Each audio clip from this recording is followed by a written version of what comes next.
అదే RTV app వార్తల్ని క్షణాల్లో చదివే అవకాశం ఉంటుంది. ఒక న్యూస్ పేపర్, ఒక టెలివిజన్ ఛానల్ మీ చేతుల్లో ఎప్పుడు ఉంటాయి. కరీంనగర్ కార్పొరేషన్ పరిధిలో స్ట్రీట్ వెండర్లకి షట్టర్లు పర్మనెంట్గా అలాట్ చేయడానికి సంబంధించినటువంటి అంశం వివాదాస్పదంగా మారింది.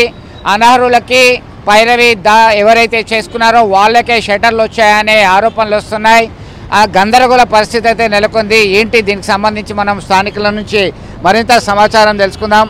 ఏంటి అసలు చాలా కాలం నుంచి స్ట్రీట్ వెండర్స్ని వాళ్ళకి పర్మనెంట్ అడ్డా ఉంచుదామని షట్టర్లు వేశారు. దీనిలో ఏం జరిగింది, అసలు ప్రధానంగా జరుగుతున్నటువంటి అక్రమాలు ఏంటి, ఇందులో జరిగాయా అక్రమాలు? ఏమైనా జరిగాయి, 100% జరిగింది. నేను సౌరన్ స్టేట్ స్థానికున్నా. నేను చిన్నప్పటి నుంచి చూస్తున్నా. సివిల్ హాస్పిటల్ గోడ వెనకాల చాలామంది చిన్న వ్యాపారాలు చేస్తుండే. బండి డ్రైవర్లు అమ్ముకుంటుండే, చెప్పులు అమ్ముకుంటుండే, అరేకమాల సామాన్ అమ్ముకుంటుండే సివిల్ హాస్పిటల్ గోడ వెనకాలనే. అది ఇక్కడ ఏం జరిగిందంటే, అప్పుడున్న collector Sarfaraz Ahmed sir, IAS officer గారు, వాళ్ళు సివిల్ హాస్పిటల్ పోస్ట్ మార్టంని, అది ముఖద్వారంగా ఉన్నది, చాలామంది ఇబ్బంది పడుతున్నారు, ఆ డెడ్ బాడీస్ వచ్చేవాళ్ళు పేషెంట్కి ఇబ్బంది అవుతుందని చెప్పి ఆ పోస్ట్ మార్టంని బ్యాక్ సైడ్ షిఫ్ట్ చేశారు. అండి సివిల్ హాస్పిటల్ వెనకాల పోస్ట్ మార్టం కట్టాలని ప్రపోజ్ తీసుకొచ్చారు. దాని బిల్ అమౌంట్ శాంక్షన్ అయింది, పోస్ట్ మార్టం కట్టేశారు, హ్యాపీ. ఇక్కడ ఏమైందంటే next post mortem gate back side open చేస్తారు. బ్యాక్ సైడ్ ఓపెన్ చేస్తే ఇక్కడున్న పెద్ద హాస్పిటల్, కార్పొరేట్ హాస్పిటల్, వాళ్ళ హాస్పిటల్ దెబ్బతింటాయని చెప్పి వీళ్ళు ఇక్కడ కుమ్మాయికే మన ఆల్రెడీ అక్కడ ప్రపోజల్ లేదు, అసలు స్ట్రీట్ వెండర్స్ ప్రపోజ్ అసలు లేదు. ఇక డెడ్ బాడీస్ మా హాస్పిటల్ నుంచి వెళ్తాయని చెప్పి బ్యాక్ సైడ్ నుంచి వెళ్తే ప్రైవేట్ హాస్పిటల్ దెబ్బతింటాయని చెప్పి వీళ్ళు ఏం చేస్తారంటే అక్కడ స్థానిక ఉన్న లీడర్స్తో పట్టుకొని ఆడ ఏం ప్లాన్ చేసి స్ట్రీట్ వెండర్స్ షట్టర్స్ ప్లాన్ చేయాలని చెప్పి ఆ గోడ మొత్తం అడ్డంగా అటు స్ట్రీట్ హౌస్ బ్యాక్ సైడ్ వెళ్ళకుండా గోడంగా అడ్డంగా షట్టర్స్ వేసి పడేశారు. కానీ ఇక్కడ ఏంటంటే సివిల్ హాస్పిటల్ ప్రిమిసెస్ పర్మిషన్ తీసుకోకుండా, తెలంగాణ వైద్య విధానం పర్మిషన్ తీసుకోకుండా గోడ కూలగొడ వేసేసి అక్కడ ఇక్కడికి షట్టర్ చేశారు. ఇది ఇప్పుడు 2022లో జరిగిన స్టోరీ. తర్వాత ఏమైంది, ఉండి అక్కడ స్థానికంగా ఎవరైతే ఉన్నారో అప్పుడు అమ్ముకున్న అరేకమాల్ వీళ్ళు అమ్ముకున్నారు. అక్కడ 26 మెంబర్సే ఉన్నారు. వాళ్ళు నేను చిన్నప్పటి చూస్తున్నాను. ఆ 26 మెంబర్స్కి ఐడెంటిఫై చేసి వాళ్ళకి షట్టర్స్ అలర్ట్ చేసి మిగతా ఏందో అది ఓపెన్ టెండర్ ద్వారా పబ్లిక్, కామన్ పబ్లిక్, రోడ్డు మీద బతికే వాళ్ళకే అది అర్హత కేటాయించాలి షట్టర్స్ కూడా. ఇక్కడ చూసుకుంటే చాలామంది కరీంనగర్లో ఎక్కడ ప్రతి జాగాలో బోగ జరుగుతున్నాయి. కానీ న్యాయంగా రోడ్డు మీద బతికి చిరు వ్యాపారం చేసే వాళ్ళకే షట్టర్స్ అలర్ట్ చేయాలని మేము కోరుకుంటున్నాము. కానీ ఇక్కడ చూసుకుంటే కొందరు వ్యక్తిగతంగా ఉన్న స్థానిక లీడర్స్ పట్టుకొని వాళ్ళు ఫైనాన్షియల్ అమౌంట్ పెట్టుకుంటూ ఆల్రెడీ వాళ్ళకి పేరు మీద షట్టర్స్, వాళ్ళ స్థానిక షట్టర్స్ ఉన్నాయి కూడా మళ్ళీ ఇళ్ళలో ఏళ్ళు పెట్టుకొని దీన్ని షట్టర్స్ తీసుకొని ఒక అడ్డాగా స్థాపించుకొని వాళ్ళు ప్రపోజ్ చేసుకున్నారు. 100% కుమ్మకు జరిగింది. ప్రజలు మీరు ముందుకు రండి, మీరు కూడా ఐడెంటిఫై చేసి మీకున్న కాంప్లైంట్స్ మీరు రేజ్ చేయండి. మున్సిపల్ స్టాండింగ్ కౌన్సిల్ని కూడా మన తీర్మానం మనం రద్దు చేయొచ్చు. మీరు ప్రధానంగా ఒక వైద్య విధాన పరిషత్ అనుమతి లేదు, కొంతమంది వైద్యుల యొక్క ఒత్తిడితోనే ఈ వైపు షట్టర్లు వేశారు, అనేక అవకతవకలు అక్రమాలు జరిగాయని చెప్పేసి చెప్తున్నటువంటి పరిస్థితి. మీరు చెప్పండి, ఎట్లాంటి అక్రమాలు అవకతవకలు జరిగాయి అంటే అర్హులైనటువంటి వాళ్ళకి అలాట్ చేశారా లేదా? అర్హులకు అలాట్ చేయాలి. మనం చూసుకుంటే నిన్నగాక మొన్న మనకు మున్సిపాలిటీ కౌన్సిల్ మీటింగ్ జరిగింది.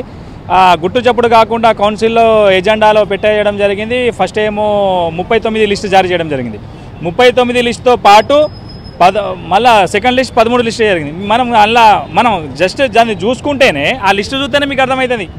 భార్యాభర్తలు ఉన్నారు, అన్నదమ్ములు ఉన్నారు, ఒకే కుటుంబానికి చెందిన 4 ఉన్నారు, 2 ఉన్నారు. హౌస్ నెంబర్ అనేది 2 డిజిట్స్ 3 డిజిట్స్ ఉంటాయి, 3 డిజిట్స్ ఉంటాయి, కానీ 2 డిజిట్స్ రాశారు. ఇలా ఇంకా హాస్యాస్పదం ఏంటంటే స్ట్రీట్ వెండర్ కార్డే లేదు వాళ్ళకి. మీరు చూడండి, స్ట్రీట్ వెండర్ కార్డు లేదు, హౌస్ నెంబర్ లేదు. మీరు ఒకటే ఇంటి నుంచి ఇచ్చడం జరిగింది. మరి టీఆర్ఎస్ సపోర్టర్స్కు, టీఆర్ఎస్ కార్యకర్తలకు మరి ఎవరికి ఇచ్చారు? మరి గత పాలకుల ఈ లిస్ట్ ఏంది? మరి నిజమైన లబ్ధిదారులు ఎవరైతే చెప్పులు కుంటున్నారో, ఎవరు చిన్న బట్టలు అమ్ముకుంటున్నారో, ఎవరైతే గరీబులు ఉన్నారో వాళ్ళ పేరు లేవు. ఒకటే ఇంటి నుంచి రావడం ఏంది? మరి ఒకటే డివిజన్ ఆ డివిజన్ కార్పొరేటర్ సంబంధించిన దగ్గర మనుషుల పేర్లు రావడం ఆ అనుమానాలకు తావిస్తుంది. మీరు చూసుకోండి, ఇప్పుడు ఈరోజు డ్రా తీస్తున్నారని చెప్పి వాళ్ళకే పిలవడం జరిగింది. మళ్ళీ సెక్యూరిటీ పెట్టడం జరిగింది. సెక్యూరిటీ ఎందుకు చెప్తారు? ఏమైనా తప్పు చేసిర్రా? వాళ్ళకి ఇవ్వడానికి ఏమన్నా ఎందుకు మీరు బహిరంగంగా ప్రెస్ మీట్ ఎందుకు పెడతలేరు? వీళ్ళకి ఇస్తానమని లోపల ఎందుకు చేస్తున్నారు? గుట్టు చప్పుడు కాకుండా అంతా గప్చుక్ ప్రకారం ఎందుకు ఇస్తారు? పారదర్శకంగా పాటించాలి. ఇక్కడ కలెక్టర్ గారు మేడం కానీ, కమిషనర్ స్వరూపాలని మన కమిషనర్ మేడం కానీ ఇద్దరు కూడా పారదర్శకంగా పాటించి ఎవరైతే దొంగలు ఉన్నారో వాళ్ళని తీసేసి నిజమైన లబ్ధిదారులు మేమంటున్నాం. ఇంతకుముందు మా మిత్రుడు చెప్పినట్టు కరెక్ట్ 20-25 షట్టర్ల కన్నా ఎక్కువ ఉన్నాయండి. అక్కడ 126 షట్టర్లు కడుతున్నారు. 126లో 25 జెన్యూన్ లబ్ధిదారులకు ఇచ్చేద్దాం మనం. మిగతా 100 షట్టర్లు ఏదైతే ఉన్నారో అది డ్రా తీయండి. రిజర్వేషన్ ప్రకారం ఎస్సీ, ఎస్టీ, బీసీ, మైనార్టీ, వికలాంగులు, వితంతువులు ఎవరైతే ఉన్నారో లబ్ధిదారులు నిజమైన లబ్ధిదారులకు ఇద్దాం మనం. మీరు చూసుకుంటే బడా దుకాణం ఉన్న వాళ్ళకు వాళ్ళని ఇవ్వడం జరిగింది. ఎవరు కూడా స్ట్రీట్ వెండర్ కానోళ్ళు, స్ట్రీట్ వెండర్ కార్డు లేనోళ్ళు, క్యాస్ట్ సర్టిఫికేట్ ఇక్కడ మీలో ఇంకా అనుమానం ఇక్కడ వస్తుందంటే ఒకరి కులం బీసీ అయితే ఎస్సీ, ఒకరి ఎస్సీ కులం అయితే బీసీ, మొత్తం కింద మీద వేసి లిస్ట్ ఇవ్వడం జరిగింది. మరి నాకు అర్థం అవడం లేదు ఇంత మరి ఈ కౌన్సిల్ ముగియనున్నది మరి ఇంత హఠాహటిన 2 సంవత్సరాలకి వెళ్ళి పెండింగ్ ఉన్నది. మరి ఎందుకు సైలెంట్గా వీళ్ళు లిస్ట్ అనౌన్స్ చేసిన కౌన్సిల్ ఎట్లా తీర్మానం పాస్ చేశారు కాబట్టి ఎవరికి తెలియకుండా గప్చుగ్గా లోపల సెటిల్మెంట్ చేసుకుందామని ఉన్నది. మాకు ఖచ్చితంగా దీని మీద విచారణ జరిపి దొంగలు ఎవరో వాళ్ళ మీద తీసేసి నిజమైన లబ్ధిదారులకు కోరుకుంటున్నాం. మొత్తానికి నిజమైన లబ్ధిదారులకి అర్హులైనటువంటి వాళ్ళకి ఇవ్వాలి తప్ప పైరవీ చేసిన వాళ్ళకి అనునాయులుగా ఉన్న వాళ్ళకి తప్పుదారులు ఇచ్చినటువంటి షట్టర్లను వెంటనే తొలగించి అర్హులైనటువంటి వాళ్ళకి కేటాయించాలని డిమాండ్ చేస్తున్నటువంటి పరిస్థితి. మీరేం చెప్తారు? గత సంవత్సరం కిందట మెప్మా వాళ్ళు ఎంక్వైరీ చేయడం జరిగింది 126 షట్టర్కి సంబంధించి. జెన్యున్గా అప్పుడు మేము కూడా వెళ్ళడం జరిగింది. వెళ్తే దాదాపు 23 నుంచి 26 మంది జెన్యున్ అక్కడ స్ట్రీట్ వెండర్స్ ఉన్నారు. స్ట్రీట్ వెండర్ ఎవరికంటారు? రోడ్డు మీద అమ్ముకున్న వాళ్ళకి స్ట్రీట్ వెండర్స్ అంటారు. కోటి రూపాయలు ఇల్లు ఉన్న వాళ్ళకి కూడా ఈ స్ట్రీట్ వెండర్ కిందట వాళ్ళు ఒక షట్టర్లు కటాయించి మళ్ళీ పెద్ద షట్టర్లో ఒక షాప్ పెట్టుకొని నడిపించిన వాళ్ళకు స్ట్రీట్ వెండర్ కార్డు ఉండదు.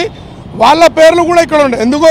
ఈ నగరపాలక సంస్థ మేయర్ ఉన్నారు కాబట్టి ఆయనకు సంబంధించిన పార్టీకి సంబంధించిన నాయకులకు కార్యకర్తలకు షట్టర్లు ఇచ్చుకున్నారు కాబట్టి మేము దీనిపైన విచారణ జరిపించి న్యాయమైన ఎవరో జెన్యూన్గా ఎవరైనా స్ట్రీట్ వెండర్లు ఉన్నారో వాళ్ళకి ఆ షట్టర్లు ఇవ్వాలని మేము విజ్ఞప్తి చేస్తున్నాం. మొత్తం మీద అర్హులైనటువంటి వాళ్ళకి కేటాయించాలనేటువంటి డిమాండ్ చేస్తున్నారు. ఇప్పటికైనా కానీ దాన్ని రివ్యూ చేయాల్సినటువంటి అవసరం ఉందని చెప్పి కోరుతున్నటువంటి పరిస్థితి. విడుదల సుమంత్తో కలిసి చంద్రశేఖర్, RTV, కరీంనగర్ నుండి. మరిన్ని వీడియోస్ కోసం ఛానల్ ని సబ్స్క్రైబ్ చేయండి, లేటెస్ట్ అప్డేట్స్ కోసం వాట్సాప్ ఛానల్ ని ఫాలో చేయండి అండ్ లింక్ డిస్క్రిప్షన్ లో ఉంది.